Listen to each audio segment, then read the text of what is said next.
It's hard to breathe, but that's alright. Hush.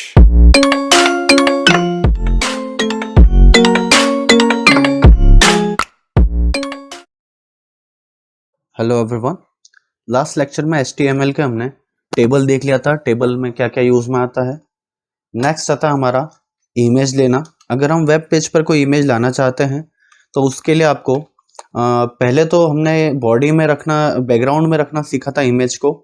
इसमें अब हम वेब पेज पर किसी इमेज को लाएंगे और उसकी साइज को हम कम या ज़्यादा करेंगे। बॉडी वाला जो बैकग्राउंड था जिससे हम इमेज को ला रहे थे उसमें साइज हम एडिट नहीं कर सकते थे, लेकिन यहाँ पर अब हम कर पाएंगे। उसके लिए आपको एक नया टैग लगाना पड़ेगा img नाम का। img टैग जो होता है वो आपकी इमेज को लेकर आता है, क्योंकि img से इमेज होगा, और उसके अंदर आपको आता है src। src मीन्स होता है सोर्स। सोर्स मतलब आप इमेज कहाँ से लेकर आ रहे हैं, तो वहां पर आपको इमेज का लिंक देना पड़ेगा। अगर ऑनलाइन आपकी इमेज की कोई लिंक है तो वो डाल सकते हैं, या फिर आपके पीसी में से भी आप लिंक दे सकते हैं। उसके बाद एक नई चीज और दिखी आपको, अल्ट करके। ये होता है अल्टरनेट टेक्स्ट।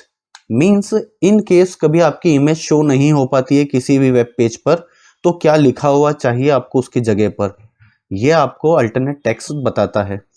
तो हम यहाँ से कोई सी इमेज ले लेते हैं, जो भी आपको लगता है आप उसका कह सकते हैं लिंक ले लेंगे, और लिंक के साथ में उसका नाम भी आपको लेना है, जैसा हमने बैकग्राउंड में करा था। सपोज करिए यहाँ से मैं ये वाली इमेज ले लेता हूँ, 4K डेस्कटॉप बैकग्राउंड। इसको लेने का एक तरीका बताया था मैंने। राइट क्लिक करेंगे, राइट क्लिक करने के बाद में आपको जाना है प्रॉपर्टीज़ में। प्रॉपर्टीज़ में आपके पास में यहाँ पर उसका एड्रेस मिलेगा लोकेशन में। इसको आपको सिलेक्ट करके कॉपी करना है और अपने सोर्स की जगह पर पेस्ट कर देना है। उसके बाद मैंने बताया था कि आपको एक और स्लैश लगाना है, ये वाला जो अभी स्लैश लगा हुआ है, ये वाला स्लैश आपको फिर से यहाँ पर अप्लाई करना है, और फिर उस इमेज का नाम लेकर उस इमेज के साथ में उसका टाइप भी देना है। जैसे अभी मैं इस नाम को ले लेता हूँ पूरा, इसको कॉपी कर दिया, और इसका टाइप है JPG।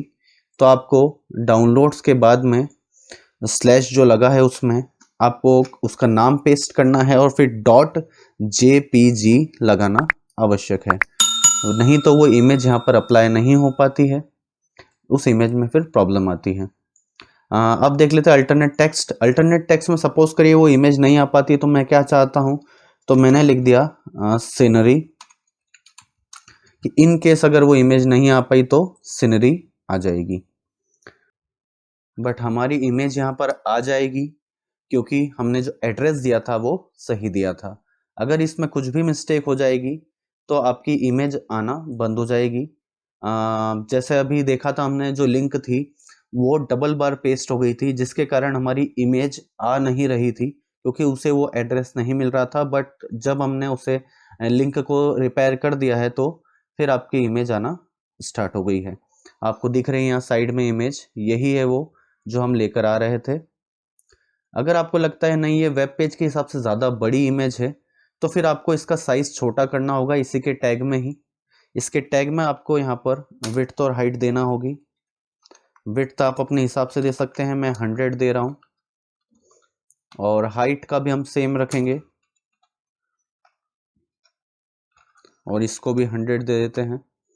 तो आप देखेंगे हमारी जो इमेज है वो 100x100 में सेटल हो चुकी है।